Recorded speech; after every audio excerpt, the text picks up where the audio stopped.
Здравейте, аз съм Захари Бахаров, водещ на телевизионната игра Национална лотария. Вие сте свидетели на жребия, с който измежду всички регистрирали непечеливши билети за специален шанс в периода 6 април – 5 май. Сега ще изтеглим печеливши участник за чисто нов автомобил Seat Ibiza.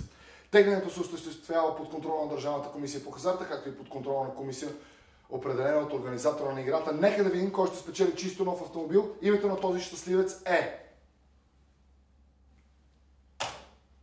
Ива Ивайлова, област Пазарджик, град Пещера. Честито на Ива! Тя си спечели току-що чисто нова кола, която е с 5 врати, климатик, невероятна аудиосистема и още много екстри. Честито на Ива! Браво! Сега, нека да разберем кой спечели вторият автомобил, най-големия кръг в Националната лотария.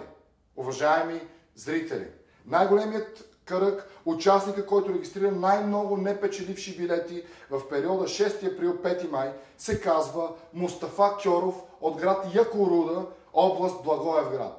Мустафа е регистрирал най-много непечеливши билети, най-големият ни кръг и сега той се оказва най-опорития сред всички участници с непечеливши билети и това му помогна да си спечели страхотен, чисто нов автомобил. Честито, Мустафа!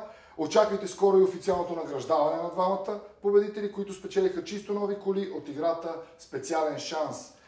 Вие, уважаеми участници, продължавайте да регистрирате своите непечеливши билети, защото в Специален шанс ви очакват още много страхотни парични и не само парични награди. Благодарим ви, че участвате и ви желаем успех!